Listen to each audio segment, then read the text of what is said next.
রাজনীতিবিদদের মতামতের পাশাপাশি জনগণের মতামত বিবেচনায় নেয়। শেখ হাসিনা স্বৈরাচারী প্রধানমন্ত্রী হিসাবে বিতাড়িত হয়েছেন, তিনি দেশত্যাগ করতে বাধ্য হয়েছেন। আমরা যদি একটু ফিরে তাকাই, শেখ হাসিনা কি ট্যাঙ্কে চড়ে কিংবা খাকি পোশাক পরে তিনি ক্ষমতা এসেছিলেন কিনা? তা আসেন নাই। তিনি একটা নির্বাচনের মাধ্যমে এসেছিলেন। 2008 সালে একটা নির্বাচন হয়েছে, যদিও এই নির্বাচন নিয়ে কিছু কিছু প্রশ্ন আছে। একটা নির্বাচনের মাধ্যমে তিনি ক্ষমতা এসেছেন, কিন্তু ক্ষমতা এসে তিনি 15-16 বছরের মাথায় এমন পর্যায়ে গিয়েছেন, এমন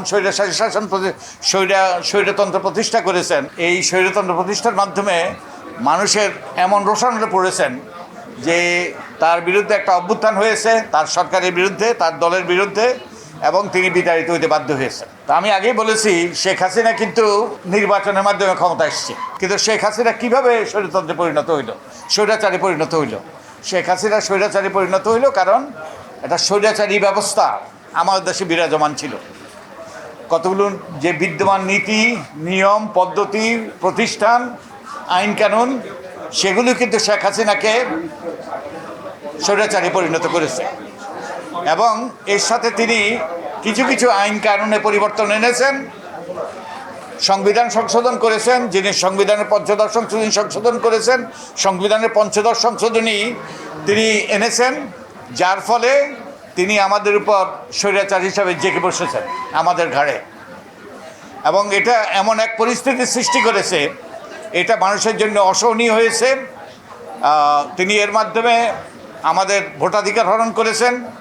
দেশে একটা লুটপাটের স্বর্গরাজ্যে, বাংলাদেশকে একটা লুটপাটের স্বর্গরাজ্যে পরিণত করেছেন।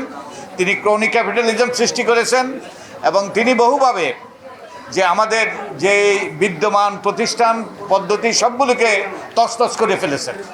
তিনি একটা ধ্বংসযজ্ঞ চালিয়েছেন। এই প্রেক্ষাপটেই একটা গণ অভ্যুত্থান হয়েছিল এবং জনদাবির মুখে, গণ অভ্যুত্থানের মুখে তিনি পালাতে বাধ্য হয়েছেন। এখন এরপর একটা অন্তর্বর্তীকালীন সরকার হলো। অন্তর্বর্তীকালীন সরকারের দায়িত্ব হলো যে একটা নির্বাচন করা, সুষ্ঠু নিরপেক্ষ নির্বাচন করা। একই সাথে যেই সব নিয়ম, পদ্ধতি, প্রতিষ্ঠান শেখ হাসিনা দানবে পরিণত করেছে, সেগুলোর সংস্কার করা। এই জন্য সরকার 11টি সংস্কার কমিশন করেছে। এখন একটা ঐক্যমত্য কমিশন হয়েছে, যে ঐক্যমত্য কমিশনের ভিত্তিতে এখন যে আমি একজন ঐক্যমত্য কমিশনের সদস্য, আমরা রাজনৈতিক দলের সাথে আলাপ আলোচনা করছি। আলাপ আলোচনা করে কতগুলো সংস্কারের ব্যাপারে, মৌলিক সংস্কারের ব্যাপারে আমরা একমত হওয়ার চেষ্টা করছি। বসুন্ধরা টিস্যু, অশুদ্ধতার বিরুদ্ধে এক বিন্দুও ছাড় নয়। এটা রাজনৈতিক দলের সাথে আমরা ঐক্যমত্য কমিশনের আলাপ আলোচনার ভিত্তিতে আমরা কতগুলো সুপারিশ প্রণয়ন করব। আমরা আশা করি এটা একটা জাতীয় সনদে পরিণত হবে এবং এটা স্বাক্ষরিত হবে, যেটা প্রয়োগ করা, যেটা মেনে চলা রাজনৈতিক দলগুলো মেনে চলতে বাধ্য হবে। কিন্তু রাজনীতিবিদরা সব নাগরিকদের তো পরিচিত করে না। নাগরিকদেরও রাজনৈতিক দলের সাথে যুক্ত নয়, এর বাইরেও বহু নাগরিক আছে, তাদেরও গুরুত্বপূর্ণ মতামত আছে। আমরা সংবিধান সংশোধনের কথা বলছি, কতগুলো মৌলিক সংস্কারের কথা বলছি। সংবিধান হলো জনগণের মতামতের প্রতিফলন, জনগণের অধিকারের রক্ষা কবচ। তাই জনগণের মতামত অত্যন্ত গুরুত্বপূর্ণ। সেই জন্যই আমরা সুজনের পক্ষ থেকে এই সারা দেশে 15টি আমরা এই ধরনের সংলাপের আয়োজন করেছি, যাতে জনগণ মতামত দিতে পারে যে কোন কোন ক্ষেত্রে পরিবর্তন হইতে হবে, সংবিধানে কী কী পরিবর্তন হইতে হবে, নির্বাচনী ব্যবস্থা কী কী পরিবর্তন হইতে হবে, আমাদের প্রশাসনিক ব্যবস্থা কী কী পরিবর্তন হইতে হবে, দুর্নীতি দমনের জন্য, দুর্নীতি প্রতিরোধের জন্য কী কী ব্যবস্থা হইতে হবে, আমাদের পুলিশকে আরও কার্যকর করার জন্য কী কী পরিবর্তন আনা দরকার। সেই লক্ষ্যে আমরা এই 15টি এলাকায় জনগণের মতামত দিচ্ছি এবং এই মতামতের ভিত্তিতে আপনারা দেখেছেন আমরা আমাদের পক্ষ থেকে একটা খসড়া জাতীয় সনদ প্রণয়ন করেছি।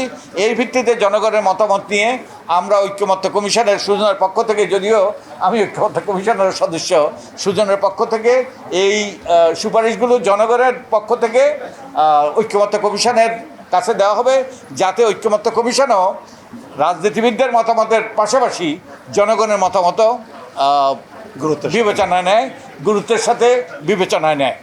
কারণ জনগণের মতামত একটা রাষ্ট্রের, এখানে বলা আছে এই যে এই যে ইয়েটা দেওয়া হয়েছে, ফাইলটা দেওয়া হয়েছে, তার উপরে লেখা আছে একটি রাষ্ট্রে নাগরিকের চেয়ে গুরুত্বপূর্ণ কোনো পদ নেই। নাগরিক হলো সবচেয়ে গুরুত্বপূর্ণ ব্যক্তি, এবং তিনি রাষ্ট্রপতি হতে পারেন, তিনি প্রধানমন্ত্রী হতে পারেন, তিনি যে কোনো গুরুত্বপূর্ণ পদে থাকতে পারেন, কিন্তু তার প্রথম পরিচয়, সবচেয়ে গুরুত্বপূর্ণ পরিচয় হলো তিনি নাগরিক। তাই নাগরিকদের মতামত অত্যন্ত গুরুত্বপূর্ণ।